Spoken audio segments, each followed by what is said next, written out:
This is a special presentation of CBS Sports Network.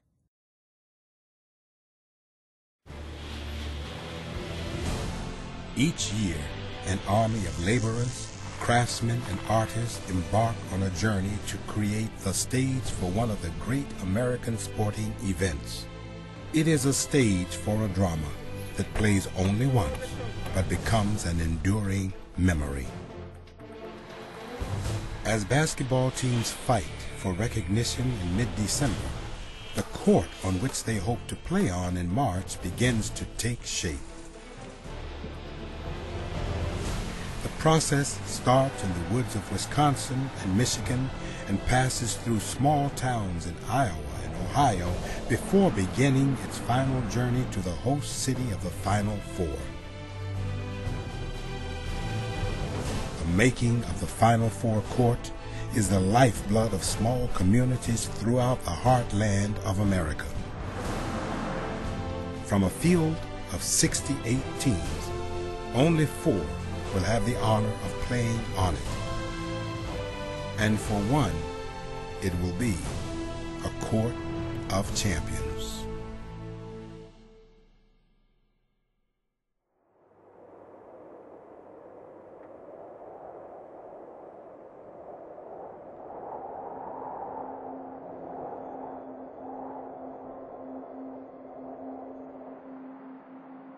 Start with the rising sun and work towards the setting sun. But take only the mature trees, the sick trees, and the trees that have fallen. When you reach the end of the reservation, turn and cut from the setting sun to the rising sun, and the trees will last forever. Chief Oshkosh, Menominee. Northeast Wisconsin in December. The Menominee Indian Reservation. The Menominee have produced sustainable lumber here since 1908. But their coexistence with nature is thousands of years old. They have roots in this land that reach as deep as the trees they tend and harvest. They cannot be separated. This is their lifeblood.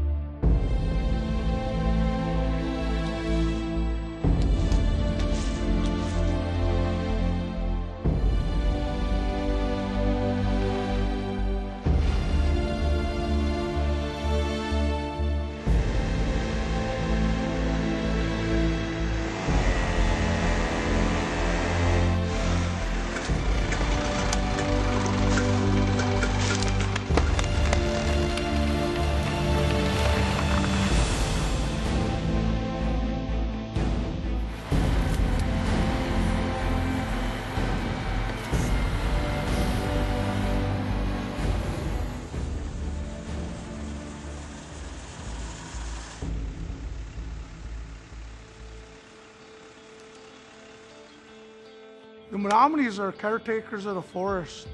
There's a sense of family about everybody. Things go bad with somebody in the community or something, everybody comes together as one here at MT and does what they can to help out. Growing up in this community and knowing that we are the original landowners of this area in northeastern Wisconsin for over 15,000 years, it gives you a feeling of it's ours, it's an ownership here. Menominees have their own way of living, you know, and their beliefs, and you know, it's been carried on, handed down from generation to generation, and it's honor to be Menominee, proud of it. I spoke to my father and I told him I was very proud to do the same thing that he's doing, and my son is doing the same thing I'm doing. And my dad reminded me that his father worked here and his father's father worked here. So I have 5 running generations with my son, myself, my dad, my grandfather, and my great-grandfather all working here. We don't dictate what comes out of the forest. We got to take what's given to us and we got to make it work. Ultimately, we end up doing what we believe is right to sustain the forest, to make sure the forest is there for, again, for the next 7 generations. When we talk about sustainability, we're talking about sustaining the forest, not taking everything out. There's a lot of times when we are asked about the great trees that are out there, why can't we go cut them down when certain species are hot out on the market? We can't do that. What we need to do is we have certain re-entry cycles in different sections in our forest, and we go into them when we can only take out the dead, the dying trees, and we save the best. That means that that forest gets better every time we go out there and cut. In 1854, there was 1,300,000,000 board feet of timber. Today, there's 1,900,000,000 board feet. The forest continues to grow and thrive. We weren't only a part of sawing it and selling it and cutting it out of the tree. Hey, that's a part of our life right there that you're standing on. That's a part of the blood of the Menominee people. That's a part of our history, part of our culture, and that's a big part of us, of who we are.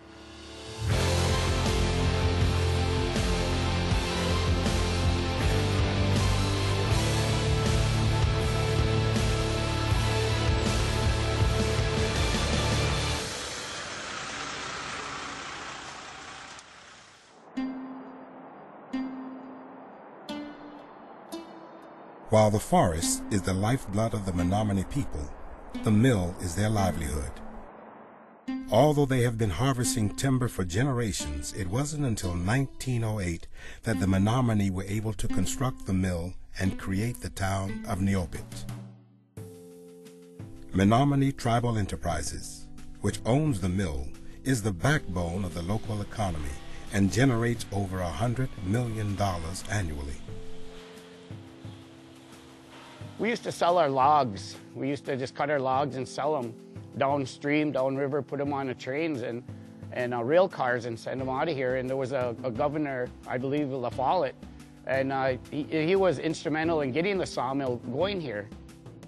It provided a base of economic sustenance that enabled Menominee to keep part of their ancestral lands and also to help maintain cultural identity.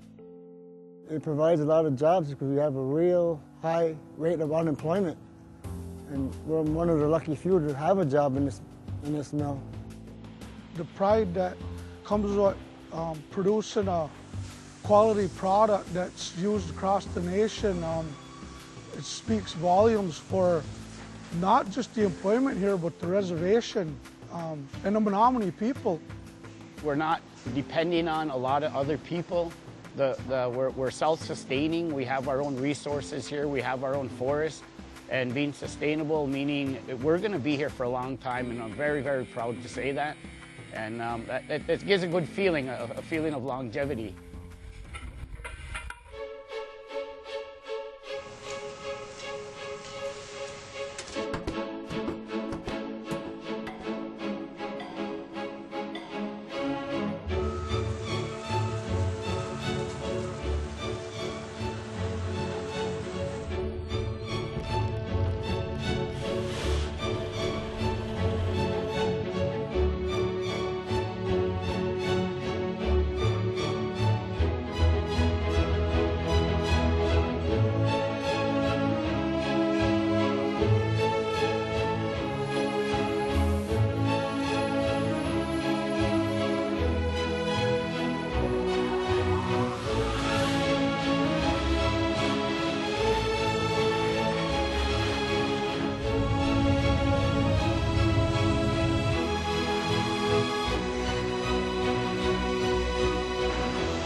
Product we're developing is going to be a big part of the NCAA tournament. That gives them a sense of accomplishment and pride. I'm happy for the tribe right now, for Enterprise. We get some little bit of a good exposure of what kind of hardwoods we cut up here, some of the best in the United States. today when there's so much discussion about keeping jobs in America and making different things in America. You got something right here where it's a great example of making products for America, in America, by especially American Indians.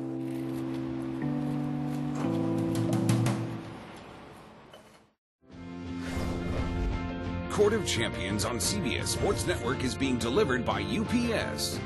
Let UPS put the power of logistics to work for you.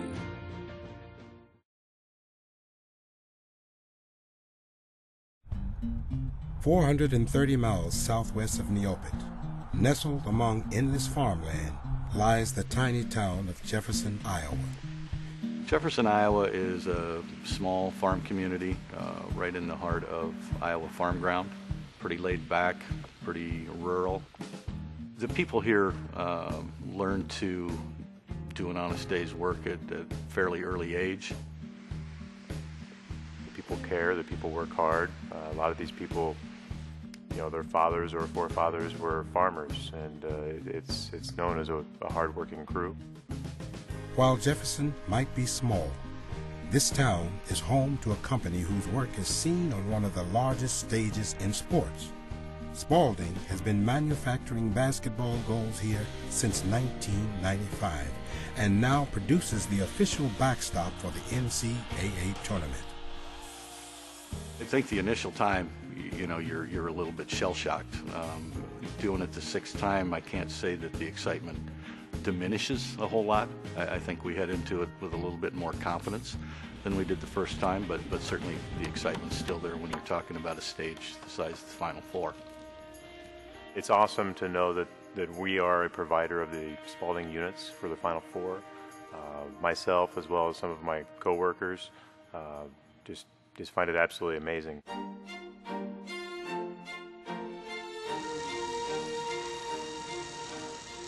Come February, we start seeing some orders come in for the Final Four. That's when the people start getting really energetic and pumping units out, and they get that, you know, feeling that, hey, you know, we're doing something that's very important in the entertainment world.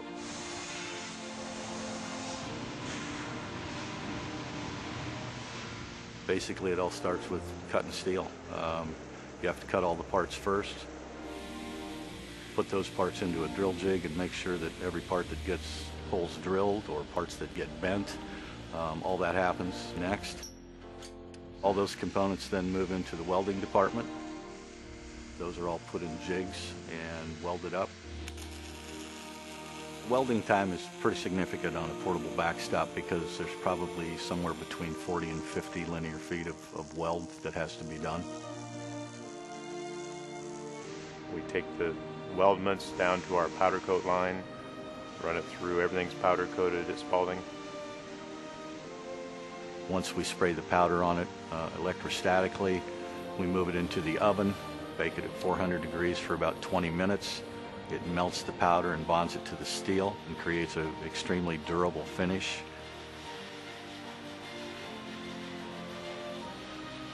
Then we take everything to assembly. We match it up with some parts coming in from outside sources.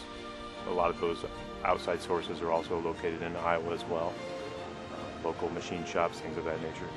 And basically we have 2 to 3 individuals that work very hard to make sure that the quality goes into these units on the assembly side.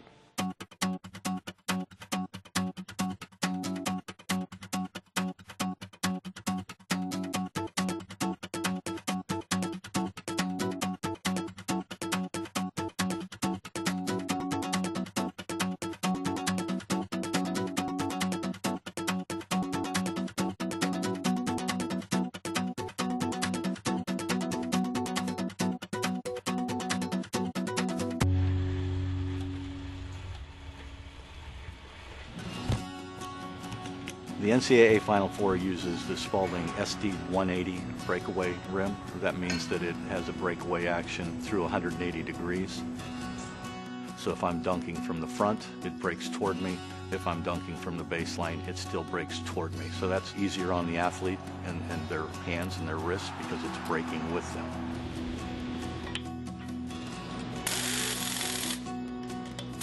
So We test all of those rims before they leave the factory. We'll also test every rim at every regional site and both Final Four sites before any competition takes place. Our technicians in the field have the capability to make those tests and make those adjustments to make sure every game is played with exactly the same equipment.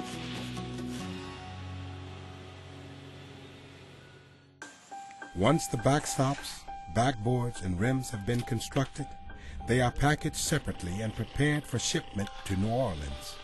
The employees at Spalding take pride in the role they play for the NCAA tournament. On the whole, the portable backstop is not an easy process.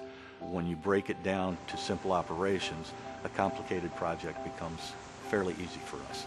At the end of the day, when you're looking at the unit as a complete whole, there's a lot of satisfaction that goes throughout the factory because everybody's been involved. I think sometimes even the people on our production floor, including myself, we sometimes forget where these are going and how important it is in the entertainment and basketball industry that we provide these kind of units. I watch basketball some. When I watch basketball or see a basketball game on, I'll always stop. I'll always stop and look to see are they playing on Spalding units.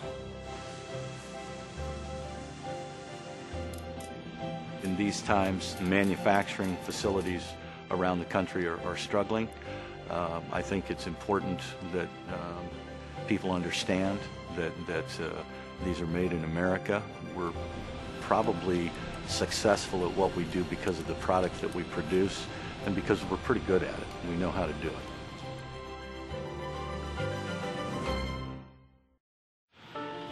The wood's always flowing, lines don't stop, so it's a high demand job.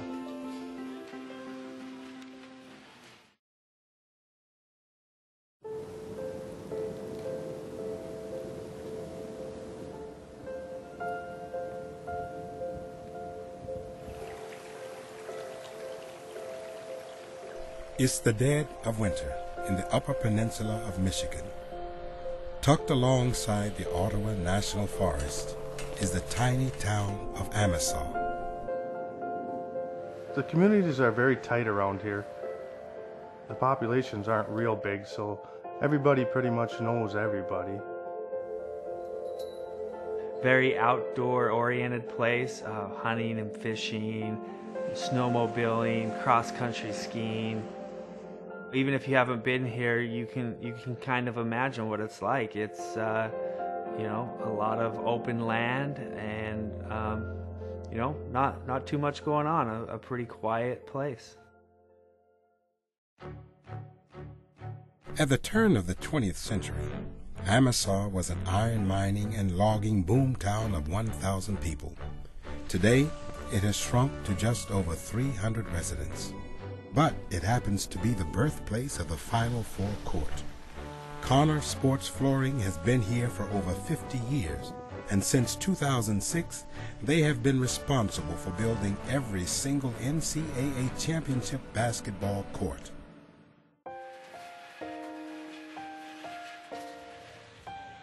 We have 108 people on staff currently. We draw people from about 40 miles around. It's very crucial for the people that work here that this place stays open, stays running year-round.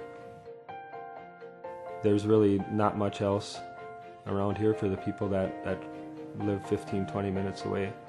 If Connor Sports Flooring wasn't here, this place would be a ghost town.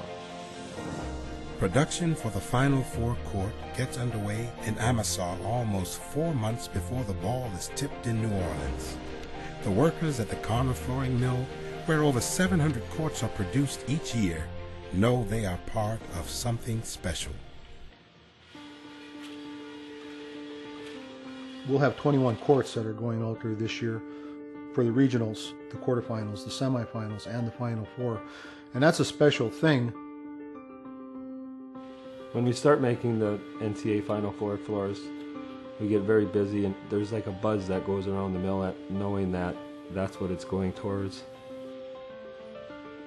They're very proud that floors from Amasa are able to be a part of that tournament, and they feel a part of it, so they're very excited. The construction of the Final Four court begins with the arrival of the raw planks from Menominee Tribal Enterprises. These planks are dried and brought into the flooring mill where they move through a variety of ripsaws, planers, and other machines that transforms the rough maple into a finished piece of flooring material. It's busy in the flooring mill. It's noisy. We've got loud machinery there, and we've got people handling a lot of materials. So it's everything. We've got 2 production lines that run. The wood's always flowing, lines don't stop, so it's a high demand job. Most dangerous part of my job would be the planer. You get a lot of boards that can kick back out of it when they break in half. The wood that comes down, we nest it into a big puzzle, and we make the bundles that get banded at the end. It comes fast, so you gotta be quick. We run as much as 60,000 board feet of lumber through the flooring mill in a day's time. Once the raw planks have been milled, they are bundled together and moved to the portables department, where another team of laborers begins work on the 4-foot by 7-foot panels that will eventually become the Final Four court. We take those flooring strips from the flooring mill to a portable flooring operation. There, those strips are nailed onto a subfloor system and an underlayment system, and we make our portable floors called a quick lock floor. The Final Four court typically takes around 225 to 250 panels based on the size of the floor. Each panel weighs approximately 250 pounds, and once all these are assembled, you basically have about a 7,000 square foot plane surface. There's a certain nailing regiment that's done that the guys do. You know, when everything's said and done, it's all squared up just as it needs to be and ready to, you know, have the hardware attached and ready for shipment to be sanded and finished. Once the panels are made here, they get loaded onto a truck and they'll ship to a finisher. Now, as far as shipping, we make sure that we use reliable partners to help us ship the courts. We take special care in wrapping the court and packing the court. There's a lot that can go wrong, and the floor is not something that just can be replaced overnight. So if something were to happen to even part of the floor, it's extremely difficult for us to make changes on the fly.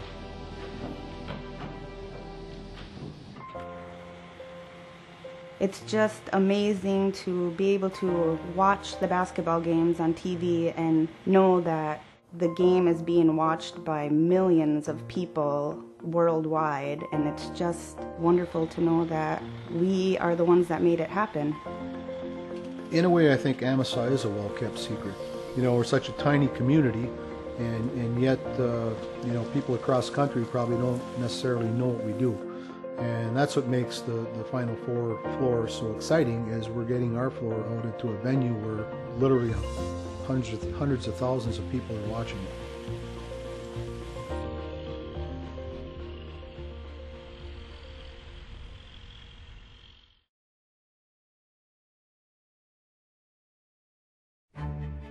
The Final Four court is the centerpiece of March Madness, and for the winning team, it holds the memories of triumph.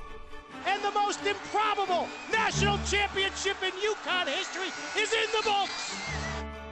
Since 1986, when the NCAA began hosting the men's Final Four on portable courts, the winning team has had the option to buy the floor. In order to purchase the floor, it costs the schools in the neighborhood of $100,000. If someone went out to purchase the floor, it's probably going to cost them around $120,000, at least the quality that we use for the Final Four. So they're getting it at a bargain. Michigan State bought its championship floor in 2000 and used it as their primary court. It's perfect timing, actually. The floor that we had in the Breslin Center, it was due for replacement. There was a real special sense of pride in what Coach Izzo and his team had just accomplished. So we had these two things come together at the same time, and we decided to purchase the floor. At the time, it was very cost effective. The price for that floor was less than if we had purchased a new floor. So from a dollars and cents standpoint, it was a good move for our department. Florida plays on its floor from 2006, and it has served as both a tribute to that team and an inspiration to the teams that followed. It's hard to believe that they even are selling the courts to schools, to give them the opportunity to use them. It means a great deal when you realize that, wow, this was actually the court we played on for a national championship. So I think our guys, even here in the program, understand how special that is as well. For some, to own a piece of a championship court is to actually hold history in their hands. After Florida won its second title in 2007, the university cut up the court and sold the pieces to fans and alumni. More than anything, it's a memento of having been there. I guess it's an affirmation for me that that's what I do. I support my athletic program, and I'm going to be there when they're playing for a national championship. Kansas has the center court from the 2008 Final Four hanging in its practice facility on campus. For guys to come in and see it every day and know that that's what they're working toward, I think it's a unbelievable motivator, and I think it's a great thing for recruits that come in to see it, because most of them remember when you played there, and to see the court that you played on is very special.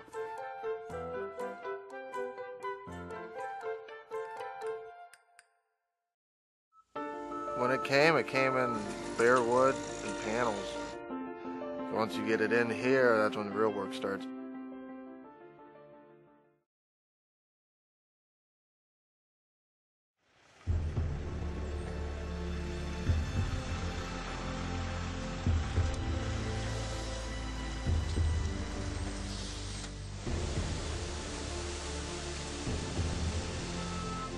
Getting it off the truck's probably the easiest part of everything. When it came in bare wood and panels. Once you get it in here, that's when the real work starts. You got to start setting up, finding where your starting point's going to be. Once you get started, it's no turning back. They told us we're going to be doing that about a year ago, and I've actually been putting some thought into it since then. It's the Monday after the Super Bowl. The Final Four court has arrived in Apple Creek, Ohio, a small Amish community an hour south of Cleveland. For the next month, the craftsmen of the Ohio Floor Company will work 10 hours a day in a nondescript warehouse in the center of town to transform the raw court into a work of art. Very few people have an idea that this is happening here. There's a few occasions I'll mention it to somebody and they almost can't believe that the NCAA floor is being done here in Apple Creek, Ohio, in this rural community. Every year, Connor Sports Flooring picks one of its finishers from around the country to assemble, sand, and paint the Final Four court. This year, it was the Ohio Floor Company. To make a floor like this, you have to have the right people willing to devote their time, their energy, their patience to it. Obviously, there's a lot of pressure. You want to make sure it's done right. There's a lot of people watching this floor.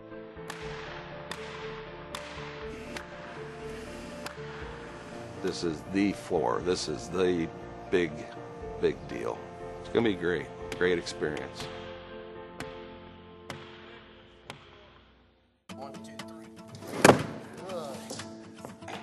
Initially, obviously, you got to organize the rows in the order that they're going to be installed. For this floor, they call it a zipper floor or a scissor floor. It's a little bit different because you start in the middle.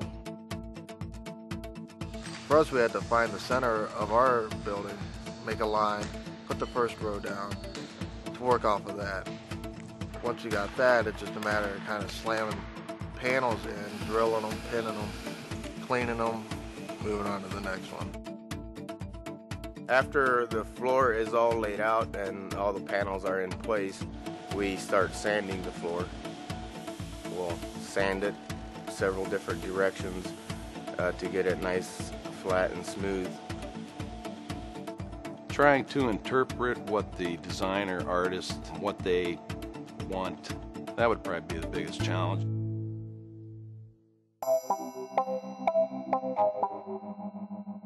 In collaboration with the NCAA, Connor, and the Ohio Floor Company, a small team of designers works to create a look and theme for the floor.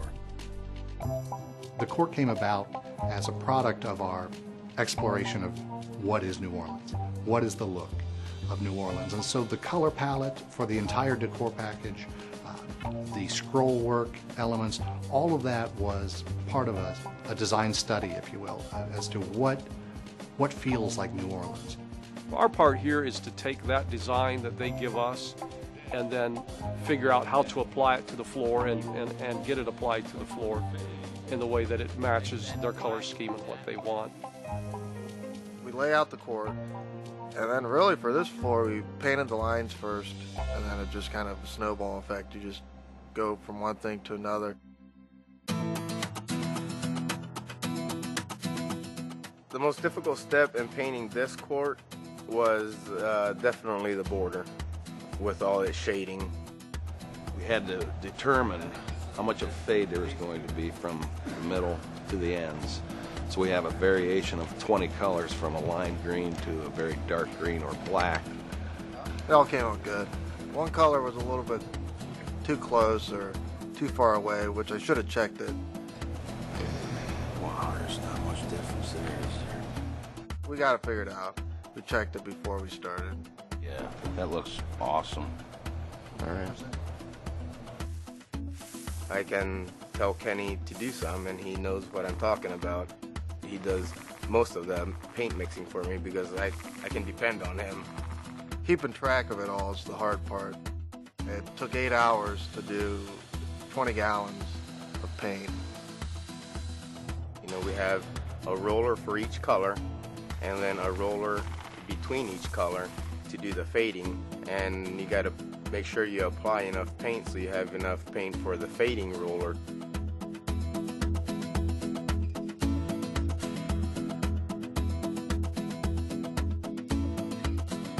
That's it. It's the fade, it looks right. We would not let this floor go out unless we felt for sure that it was exactly what the Final Four NCAA people expect. I think you can be a craftsman in any business. I mean, if you're proud of what you do, you put out your best product.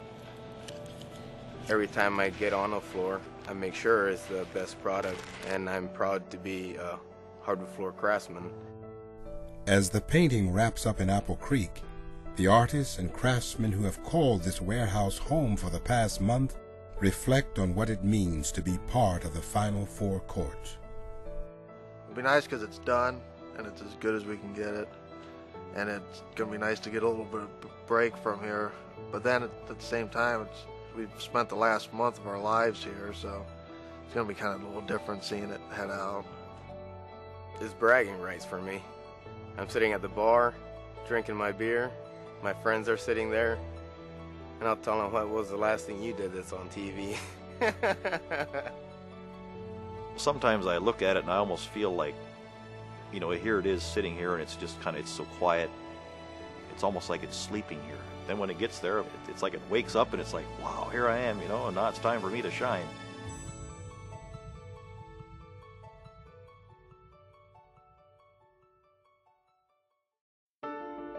When you walk off that plane, you arrive for Final Four, we want you to know you're there for that game.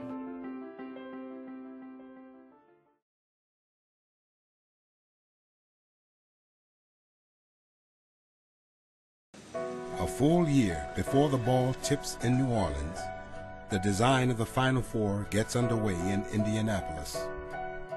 Every aspect of the event is carefully contemplated, including the look of tickets, programs, and signage. The design team's goal is to make New Orleans into a festive basketball town and give the event a feeling of grandeur. And the artwork on the Superdome alone will stretch over 18,000 square feet. Everything ties together from the ticket to the court. There's a common look and feel. It's very important to enhance the fans' experience, make it more than just, quote, a game. And from the very beginning, we work on the concept of the look of the event. That's everything from the hardwood floor to the large graphics on the stadium, both inside and outside. We design it, we manufacture it, and we install it. The whole point of a good decor program for a sporting event is to welcome guests. From the moment they step off the plane, they realize this is something special. This is a championship. This isn't just another game. This is the pinnacle of basketball.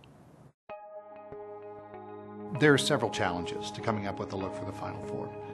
The first of which is trying to keep a cohesive look across all the elements. The development timeline is months, and so that very first piece all the way to the pieces we come up with the day before the championship game all need to feel like they're part of one design package. In the Final Four, it's every day in March we're in here. We know that that's a 7-day-a-week run for us. But the team's always up to the challenge, and they always enjoy being a part of such a unique event. You want to make it very exciting, very nice, very original for the fans. At the same time, get the tradition of men's basketball or women's basketball, and you want to make sure that it doesn't do anything to tarnish that tradition or really get too far out on the cutting edge. We have to take into consideration every detail about a piece. If it's inside, if it's outside, if it's exposed to wind and weather or not, if it's going to be on camera or not. You know, we have materials that are glossy and matte, fabric and vinyl. It's an infinite list of choices, but we try and dial in that right combination to make it look its best regardless of where it's located. Once the design work is approved by the NCAA, the massive printing process begins. We're a large format company. What we really specialize in is super graphics. Our printers are basically the largest printers in the world. They print 16 feet wide. Final Four numbers, you're probably talking somewhere around 150, 200,000 square feet of material.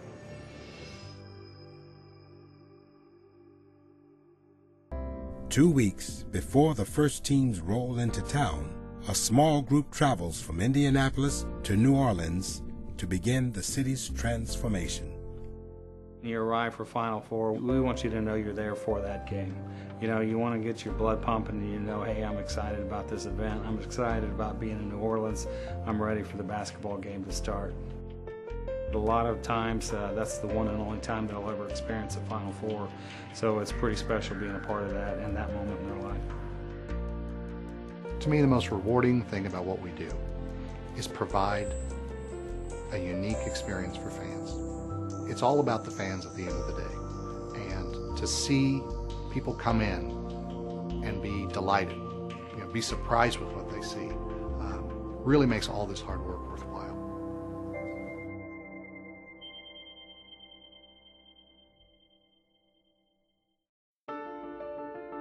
I'm looking forward to the parade into the dome. That's going to be the crowning jewel of my career.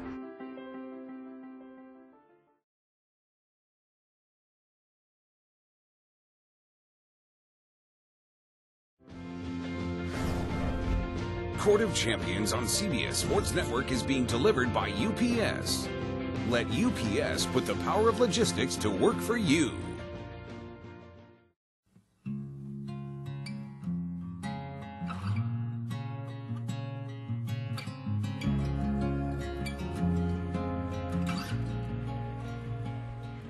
While the second round of the NCAA tournament tips off around the country, the Final Four court begins its journey from Apple Creek, Ohio to New Orleans.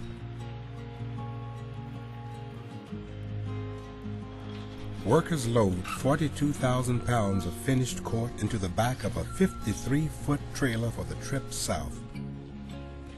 The precious cargo is in the hands of UPS freight driver Phil Wolski. Out of all the cargo that I've ever hauled, this is the number one. It's the best and most prestigious one that I've ever hauled.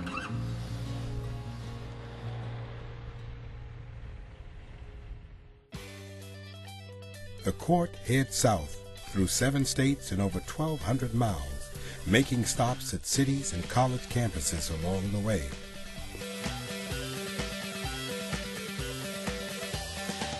The stop I'm looking for the best is New Orleans. I'm looking forward to the parade into the dome. That's going to be the crowning jewel of my career. As the floor reaches New Orleans, the city celebrates. The centerpiece of the Final Four has arrived.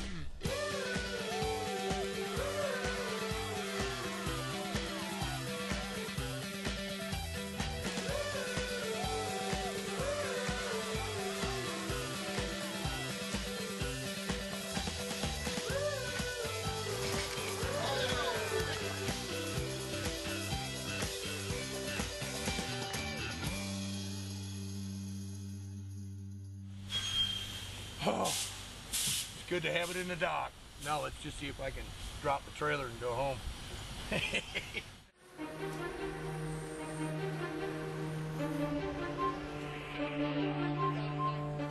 Most relief is gone when it actually shows up. Once it's here, especially after the tour we did this year and knowing that it was on the road for 9-10 days, that was a little nerve-wracking.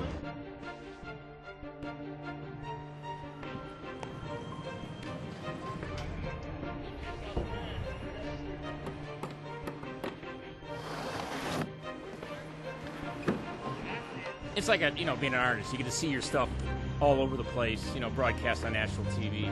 And the guys that do our floors and the people who build them in Amasa, they do just a fabulous job. It's unbelievable. And we ship these floors all over the world, and they always fit. It never ceases to amaze me.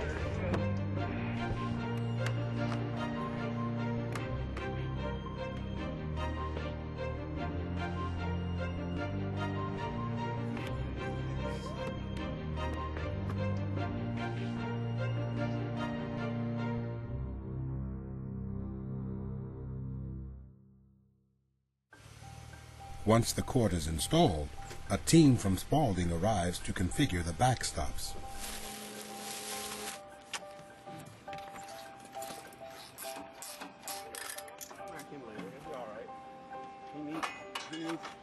After attaching the backboards and rims, they methodically test each goal before raising it into position.